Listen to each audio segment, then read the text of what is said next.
Yo voy a hablar un poco de la comparación de lo que era la situación económica de la globalización en 1914, o en la etapa en realidad que terminó en 1914, y en la etapa de globalización 2.0 que estamos viviendo hoy en día. ¿Está bien? Buscando encontré esta cita de Keynes que me pareció fantástica para empezar. Seguramente ustedes la pueden leer mucho mejor de lo que yo se las puedo leer, pero básicamente lo que dice es qué etapa extraordinaria para el desarrollo del hombre esta que acaba de terminar en agosto de 1914. ¿Está bien? Un habitante de Londres podía ordenar por teléfono desde su cama mientras tomaba un té, ¿está bien?, productos de cualquier parte del mundo. ¿Está bien? También, si así lo deseaba, por el mismo medio podía administrar su riqueza, su fortuna, invirtiendo en empresas y en los rincones, en los 4 rincones, creo que dice, del planeta. Y si aún así lo deseaba, también podía agarrar, ¿está bien?, y de manera económica y confortable viajar a cualquier parte del mundo, a cualquier clima, sin necesidad de pasaportes u otras formalidades. Bueno, esta última creo que hoy no se cumple muy bien por el tema de los pasaportes y las formalidades, pero si reemplazan teléfono por internet, podríamos estar hablando de 2014 tranquilamente. Creo que exagera un poco Keynes, o por lo menos podría ser cierto en el círculo donde él se movía. Keynes era una persona muy adinerada, pero no creo que la persona promedio en Londres en 1914 haya tenido un teléfono. ¿Bien? Sí, existía, estaba disponible esa tecnología, pero no creo que haya sido algo masivo. Pero bueno, igual pinta una imagen sobre lo que veía un economista ya en 1919. También uno con perspectiva siempre puede agarrar y decir, la etapa de la globalización, ¿no?, en 1870, 1914. Pero seguramente la gente en ese momento no se planteaba esa situación como un fenómeno nuevo. Bueno, esto un poco ya lo discutieron, o sea, la globalización 2.0, o sea, este fenómeno de integración económica mundial que estamos viendo no es algo nuevo. También entre 1870 y 1914 se vivió un fenómeno muy parecido, ¿está bien?, que terminó desencadenando o terminó interrumpido, no sé, no es mi área de especialización, pero que terminó con la etapa de las guerras. ¿Está bien? Y lo que quiero remarcar es que si bien estos dos periodos, 1870, 1960, vaya uno a saber hasta dónde llegaremos, se parecen, ¿también comparten muchas similitudes, también tienen muchas diferencias. ¿Bien? Y lo que quiero es que veamos cuáles son esas diferencias. ¿Está bien? Comercio mundial. Bueno, la globalización por definición se caracteriza por un crecimiento del volumen del comercio mundial. ¿Está bien? Sin embargo, lo que les voy a mostrar, y espero que lo puedan apreciar, es que no es lo mismo el comercio mundial hoy de lo que era el comercio mundial a fines del siglo XIX, principios del siglo XX. ¿Bien? Este es el volumen de comercio mundial, o sea, exportaciones más importaciones, dividido el PBI mundial. ¿Bien?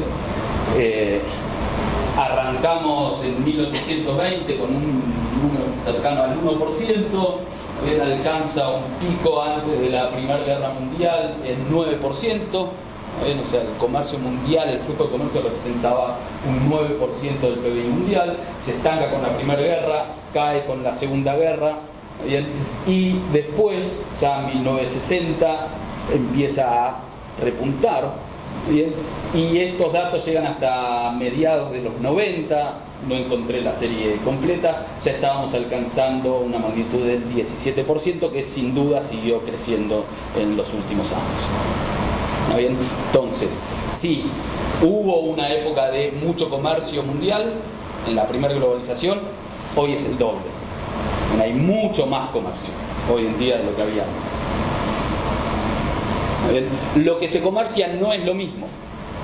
¿Bien? Fijémonos en la composición del comercio mundial. Acá tenemos 4 fechas: 1913, 1955, 1973, 1994. En 1913 el 64% del comercio mundial consistía en bienes primarios, materias primas. ¿Está bien? Y 36% eran manufacturas, y también podemos separar dentro de lo que es manufacturas, un 6% eran bienes de capital, ¿está bien? Maquinaria y equipos de transporte. ¿Está? Entonces, nos paramos en la primera etapa de globalización, que terminó en la Primera Guerra, en 1913, y lo que teníamos era comercio de materias primas que iba desde los países de periferia. Voy a hablar ahora como un experto en ciencias políticas. ¿Está bien? De los países de periferia se movían las materias primas a los países del centro, y de los países del centro volvían los bienes manufacturados. ¿Está bien? Ese era el esquema de comercio que teníamos en la primera etapa de globalización. Pero eso cambió. Llegamos a 1994 y hoy en día los bienes primarios, las materias primas, son solamente un 25% del volumen de comercio mundial. ¿Está bien? 75% manufacturas, y fíjense que dentro de las manufacturas lo que es bienes de capital alcanza el 38%. ¿Ven? O sea, cuando ustedes escuchan en la tele o leen en un diario que las restricciones a las importaciones hoy en día, que el cepo al dólar, que no le prestan, que no le dan los dólares a los importadores, eso genera recesión, es justamente por esto. Porque el importador no es que no puede traer la zapatilla de China. El importador no puede traer la pieza que necesita para la máquina, no puede traer el insumo que necesita para hacer la pintura o lo que sea. ¿Bien? Es este 38%. Entonces cambió la historia. Tenemos mucho más comercio de manufacturas y principalmente de insumos, maquinarias, bienes de capital. ¿Bien? Fijémonos cómo era el origen de las exportaciones industriales. Los mismos años, en 1913, las exportaciones industriales venían principalmente de los países desarrollados. Era este modelo de centro-periferia que les decía. Argentina le manda la carne a Inglaterra y Inglaterra nos manda las tazas de porcelana. ¿Bien? Entonces todos los bienes manufacturados venían del centro hacia la periferia, de la periferia iban todos los bienes de materias primas hacia el centro para ser elaborados. Bueno, eso ya cambió hoy en día. ¿Bien? O sea, tenemos una participación de los países en desarrollo, me encanta el término optimista que les damos, ¿bien? Hay unos cuantos casos perdidos, pero seguimos diciendo países en desarrollo. Fue creciendo, ¿está bien? Y ya alcanzamos seguramente mucho más ahora con China, ¿bien? O sea, acá China era un bebito recién empezando, ¿bien? Ya estábamos en 25%.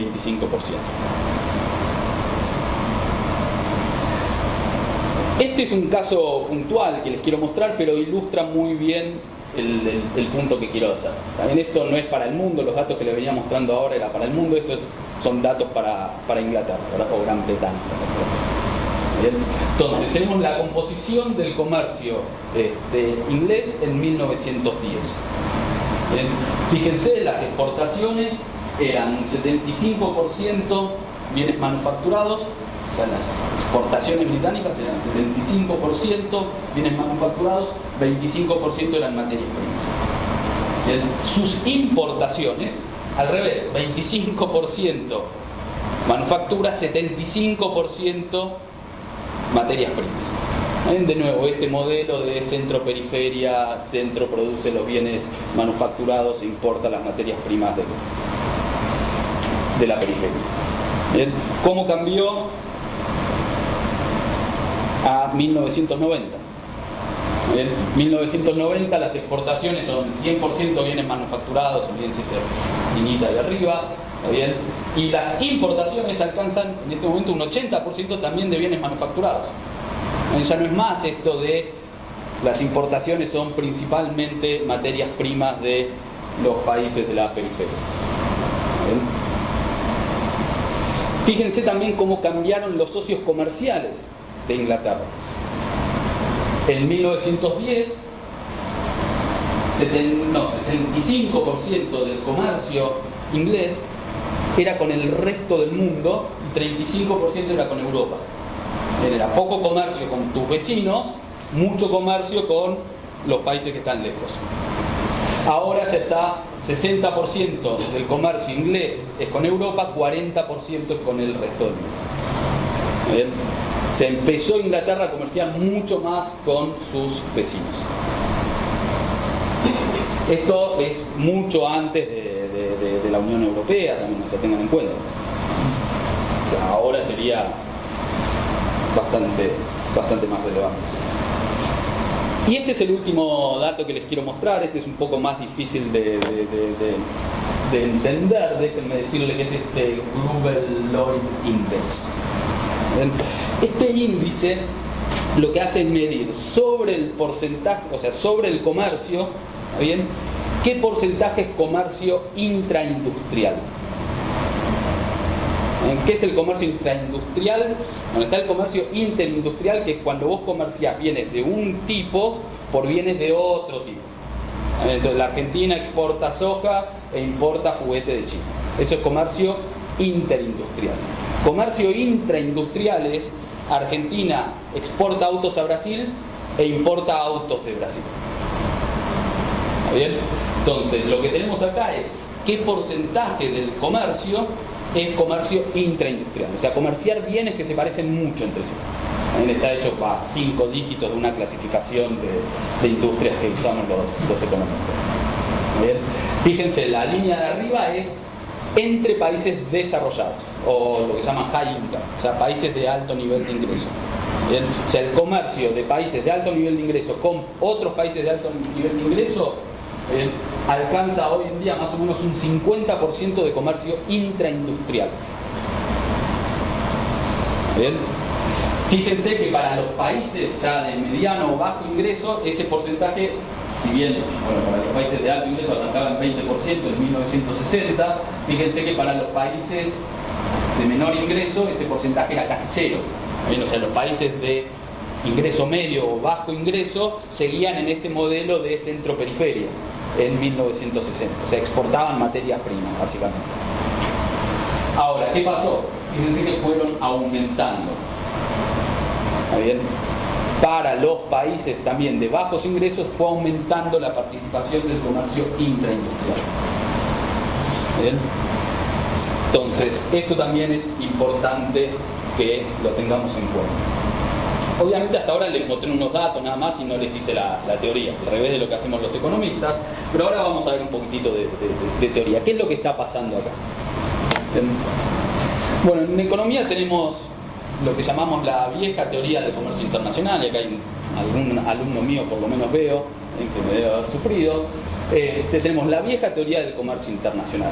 En cualquiera que cursó economía tiene que haber visto el modelo de comercio de David Ricardo. Bien, un poquito más para economistas también está el modelo de Gesquerolin y otros modelos más. Estos modelos explican el comercio internacional en función de las ventajas comparativas. Bien, ejemplo del libro de texto: Argentina tiene una ventaja comparativa en la producción de alimentos. ¿Por qué? Porque tenemos mucha tierra y eso sirve para plantar y criar vacas y todo lo demás. ¿Está bien? Entonces, por una cuestión de geografía, Argentina tiene una ventaja comparativa en la producción de alimentos. ¿Está bien? Gran Bretaña no tiene mucha tierra, rocoso, además, lo que sea, no sirve para producir alimentos, tiene mucho capital. ¿Está bien? Capital se usa para producir las manufacturas, entonces Gran Bretaña termina con una ventaja comparativa en la producción de bienes industriales o manufacturas. Entonces el modelo clásico dice: Argentina tiene la ventaja comparativa en la producción de alimentos, Gran Bretaña tiene la ventaja comparativa en la producción de manufacturas. Dejemos que Argentina y Gran Bretaña comercien, Argentina le va a mandar los alimentos e Inglaterra le va a mandar las manufacturas. Ese es el modelo clásico de comercio internacional, que sirve muy bien para explicar la primera globalización. ¿Bien? Pero fracasa horriblemente para explicar la segunda globalización. ¿Bien? Entonces, una cosa que nos va a explicar o que nos va a decir este modelo, además, es que las ganancias del comercio van a ser mayores cuanto más distintos sean los socios comerciales. ¿Está bien? Según este modelo, no sirve que Francia comercie con Gran Bretaña, no sirve que Francia comercie con Alemania. ¿Por qué? Porque son países que se parecen mucho, son vecinos, tienen la misma geografía, culturalmente capaz que no son muy distintos, ¿está bien? Tienen los mismos recursos. Entonces, esos dos países no van a tener mucha ventaja de comercio. Ahora, la Argentina con Gran Bretaña, somos países muy distintos. Geográficamente ya muy separados, así que eso ya nos da que seamos buenos socios comerciales. No sé, piensen en Colón. Colón, ¿qué estaba tratando de hacer? De llegar a las rutas comerciales de Oriente. Piensen ay, se me borró ahora el nombre, el italiano Marco Polo. ¿Está bien? Esas eran las rutas comerciales más valiosas, en las que ibas a conseguir los bienes que ni a palo se podían conseguir en tu economía y que quedaban en la otra punta del mundo. En eso es la teoría de comercio clásica. ¿Bien?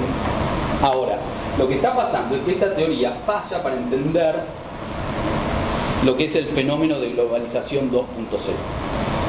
Para eso necesitamos la nueva teoría del comercio internacional. Esta fue desarrollada por Krugman allá a fines de los 70 y es por lo que se ganó el premio Nobel en Economía.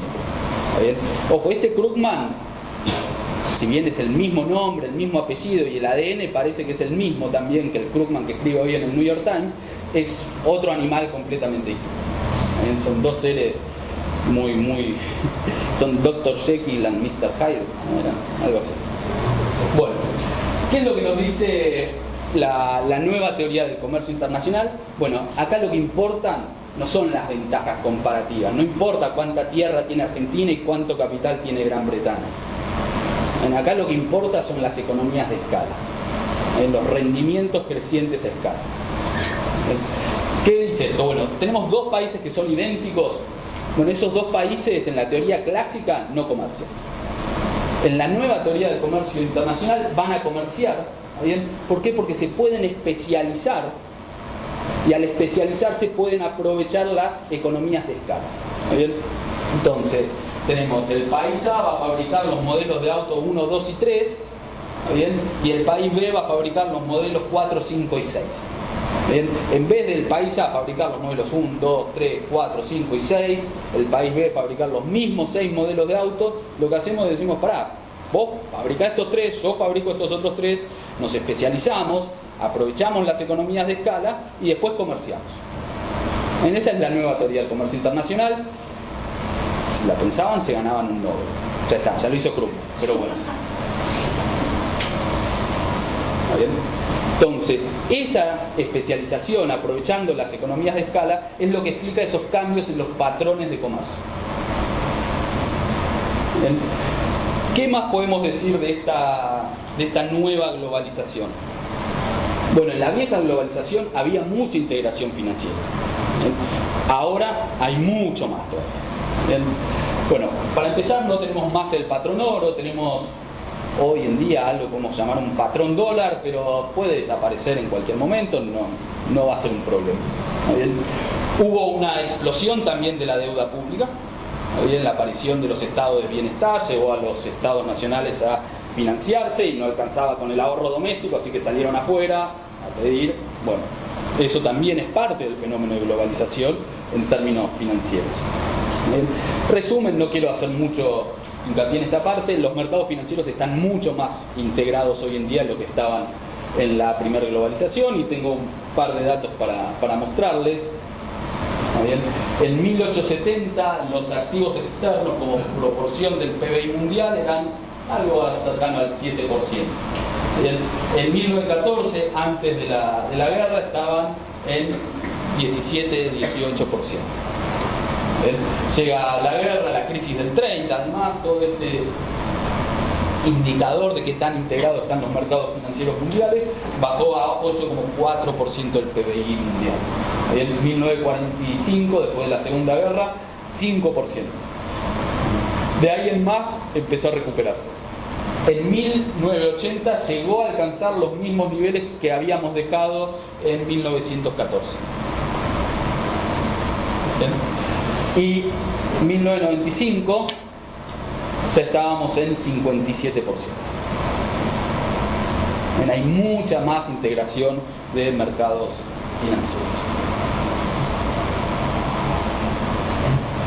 Para concluir, el último punto que quiero tratar es el tema que yo creo que es la principal diferencia de la globalización hoy en día con la globalización de 1870 a 1914, y tiene que ver con la globalización del conocimiento.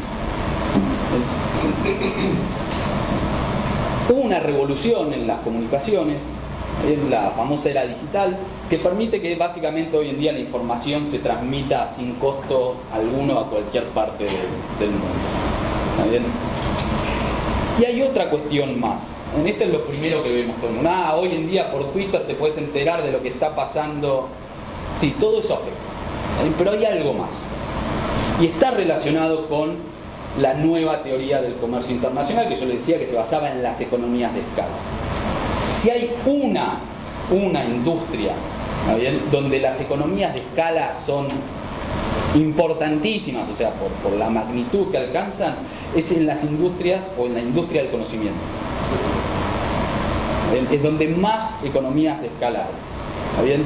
El conocimiento, por definición, es lo que llamamos un bien no rival. En que yo aplique el teorema de Pitágoras, no impide que ninguno de ustedes lo aplique también. Si yo me tomo esta botella de agua, listo, ustedes no se la pueden tomar. Esto es un bien rival. El conocimiento no es un bien rival. Se puede usar 1, 2, 1 millón, 1 trillón de veces sin ningún costo adicional. Se puede repetir a 0 costo el conocimiento. Y eso, por definición, es economía de escala. Ahora, con la industria del conocimiento no me refiero a las universidades. Las universidades, como las conocemos nosotros ahora, no tenemos economías de escala. Si queremos tener el doble de alumnos, tenemos que poner el doble de profesores, el doble de aula, el doble de silla, el doble de mesas. Otras formas de educación, por ejemplo, educación virtual, por internet, todo eso, vos sentás un profesor, una camarita de Skype y podés tener 100, 1000 o 2 millones de alumnos al mismo costo. Ahí sí hay economías de escala.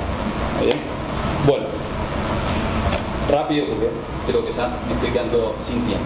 Veamos un par de ejemplos de cómo se aplica esta idea de las economías del conocimiento y las economías de escala. Muy bien. Bueno, veamos el ejemplo de Apple. El iPhone se diseña en Estados Unidos. ¿Bien? Y después ese diseño se aplica infinitas veces en otros países para fabricar el teléfono. ¿Bien? La industria del teléfono celular no es el ensamblado del aparatito, ni siquiera fabricar los chips que son de una tecnología impresionante. La verdadera industria está en diseñar el teléfono. Ahí encontré unas estadísticas. Para fabricar un iPhone 5, creo que era, o 4, no sé cuál de todos, se usan 75 proveedores de Estados Unidos y 330 proveedores de China. O sea, el teléfono no se hace en Estados Unidos, se fabrica en otro lado. Pero la idea, que es lo que vale, y el que tuvo la idea es el que se lleva la guita, ese está en Estados Unidos. McDonald's, otro ejemplo de economías de escala. Pensemos en el mejor chef del mundo. Este tipo, si vos lo ponés a cocinar y administrar restaurantes, puede más o menos tener 2, 3 restaurantes funcionando. Y hasta ahí llega su capacidad. ¿Qué es lo fantástico de McDonald's? Que los tipos lo que hicieron fue generar un producto, tuvieron una idea, ¿bien?, y esa idea después la aplicaron a través de franquicias en N lugares en el mundo. O sea, aplicar la misma idea muchas veces, eso son economías de escala. Ahí es donde está la plata. No hablemos de otros ejemplos, Hollywood, la industria farmacéutica, ¿está bien? También en realidad no tendría que decir Hollywood, tendría que decir Bollywood. La principal industria del cine en realidad está en India, donde más películas se hacen en el mundo. ¿Qué nos puede enseñar esto para la Argentina?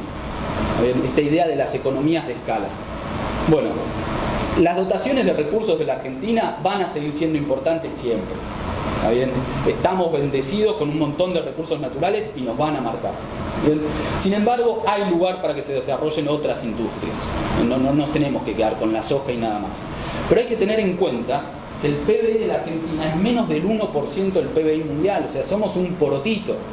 No podemos pretender, como pretenden muchos con estos modelos de sustitución de importaciones, de que hagamos todo en el país. No podemos tener una economía en la Argentina que sea una réplica de la economía mundial y aprovechar de alguna manera las economías de escala. No se puede. Entonces, ¿qué es lo que tenemos que hacer? Todos los autos o todo el auto. Podemos especializarnos en fabricar cierto tipo de motores, por ejemplo. O, no sé, fabricar transmisiones o embriagues. Y tener la mejor industria mundial de embriagues y que todos los autos en el mundo usen nuestros embriagues. ¿Parece difícil? Sí, obvio que es difícil, pero es posible. O sea, no sé, ¿podemos ser los líderes en caños de acero sin costura? Sí, lo somos. ¿Está bien? ¿Tiene algo la Argentina en particular que nos haya, no sé, que seamos por cuestión de las montañas, de los glaciares, del océano Atlántico y los pingüinos que nos hacen mejores para hacer caño de acero sin costura? No. Pero hubo alguien que dijo, yo voy a hacer esto, me voy a especializar en esto y voy a ser el mejor del mundo, y cuanto gasoducto y oleoducto se produzca en los lugares más extraños del planeta, van a usar mis caños. Entonces se puede hacer. Podríamos haber aprovechado también lo de los biocombustibles, ser una potencia mundial en biocombustibles. Hubo un intento de empezar, después se les ocurrió ponerle las retenciones, los hicieron percha también a los tipos. Pero bueno, hay cosas que podemos hacer. Y principalmente hay que apostar a las industrias del conocimiento, que son las que más economías de escala tienen. No sé, desarrollar software y otras cosas. Ahora, un último punto. Cuando uno piensa en las industrias del conocimiento, generalmente piensa en investigadores desarrollando productos nuevos y cosas raras. No necesariamente es eso lo que hay que hacer. ¿Bien? Se puede invertir en investigación de frontera, pero también hay que tener en cuenta que hay veces que es mucho más fácil copiar las cosas. ¿Bien? Entonces, capaz que es mejor tener gente especializada en ver qué es lo que están haciendo en la frontera en muchos lugares y decir, bueno, ¿cómo podemos aprovechar esto mejor? Porque está el tipo, el científico loco en su laboratorio, bien, desarrollando las nuevas tecnologías, pero ese tipo capaz que no sabe nada de marketing, no tiene ni la más pálida idea qué aplicaciones comerciales puede tener su producto. Entonces capaz que es mucho más fácil ver qué están haciendo los demás en la frontera y tratar de encontrar aplicaciones prácticas y comercializables para esos productos. Qué bueno. Creo que fue completamente distinto a las otras charlas, pero espero que les haya gustado.